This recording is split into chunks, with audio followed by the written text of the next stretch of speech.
Hello guys, मैं Anoop Kumar Srivastava advocate. आज एक वीडियो बनाने जा रहा हूँ। ये मुस्लिम विद से है और किताब है जाकिर अली एकता ला एजेंसी की। ये मैं अपने पास से कोई चीज़ नहीं बोल रहा हूँ, इसलिए मैं आपको इस परिप्रेक्ष्य में बताना चाह रहा हूँ। पेज नंबर 7, दारुल इस्लाम और दारुल हर्ब। इस्लाम के परिप्रेक्ष्य में विश्व में दो समुदाय शाखाओं दारुल इस्लाम यानी विश्वास शाखा और दारुल हर्ब यानी युद्ध शाखा में विभाजित किया गया।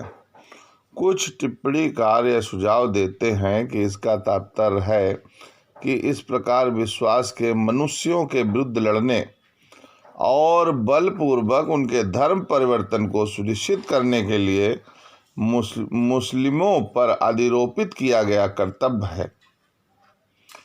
स्कैटोलॉजिकल दृष्टिकोण से दार अल हर्ब से लिए गए दृष्टिकोण में इसका तत्व हो सकता है, किंतु यह वर्तमान समय में अंगीकार किया गया मत नहीं है। वास्तव में सिद्धांततः यदि किसी शासन द्वारा व्यवहार में सदैव इस्लाम को अन्य धर्मों के प्रति उल्लेखनीय ढंग से सहनशील होना परिकल्पित किया जाता है, इस अर्थ में दार अल हर्ब यानी युद्ध शाखा को आवश्यक रूप से इस्लामिक शत्रुता के उद्देश्य के रूप में न देखे जाने की परिकल्पना की जाती है।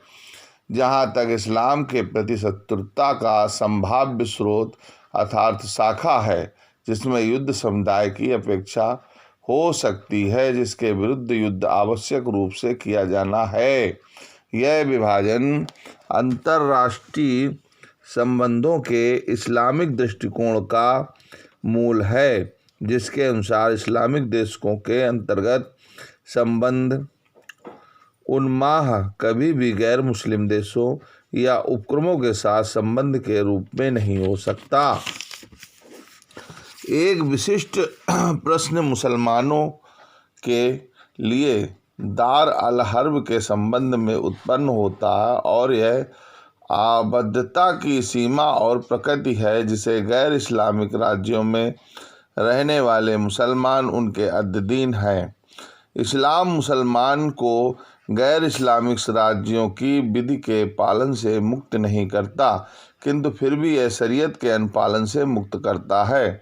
तुच्छ मामलों में संबंधित चीज़ें जिनकी विहित या अविहित की अपेक्षा केवल सिफारिश की जाती है या नहीं की जा सकती है कि कुछ समायोजन उस प्रगति के असमान नहीं। उदाहरण के लिए सेंट थॉमस आकिंस द्वारा ईसाई संदर्भ में अर्थात कर्तव्य से नागरिक को सामाजिक स्थिरता के लंबित विधि में कुछ कीमत का यद्यपि सीमित नहीं भुगतान करना चाहिए, लेकिन यदि शायद ही वहाँ लागू हो सकती है जहाँ शरीयत के उल्लंघन की मांग और गैर इस्लामिक विधि द्वारा की जाती है। व्यापक अरब व्यापार संयंत्र के प्रारंभिक दिनों से जिसमें यह समस्या कई अवसरों पर उत्पन्न हुई है, नियम आवश्यक रूप से वह है जिसका सामना ऐसी स्थिति से किया जाता है।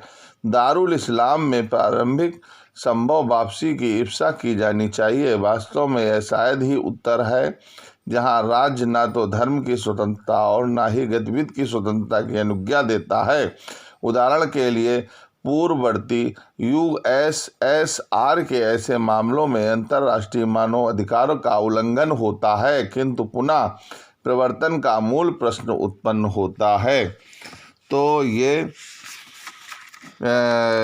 मैं कोई धर्म से संबंधित बात नहीं कर रहा हूँ, ना ही यहाँ मैं एडवोकेट हूँ और कानून की जो है सारी जानकारी मैं दे रहा हूँ। मैं किसी धर्म की तरफ ना बोलता हूँ, ना हिंदू धर्म, ना मुस्लिम धर्म, ना क्रिश्चियन धर्म, ना ईसाई धर्म। मेरा काम एडवोकेसी करना, कानून की जानकारी देना और जिस पुस्तक से जो भी लिया गया है वो मेरे द्वारा बताया गया है, इसको अन्यथा न ले। और दारुल इस्लाम और दारुल हर्ब की परिभाषा मेरे द्वारा दी गई उक्त वीडियो आप लोगों के लिए। और कोई दिक्कत है, कोई मुस्लिम विधि की जानकारी आप चाहते हैं तो मेरे द्वारा ले सकते हैं। मेरा मोबाइल नंबर 9936 75 90 88 है। धन्यवाद, नमस्कार, आदाब, सत श्री अकाल।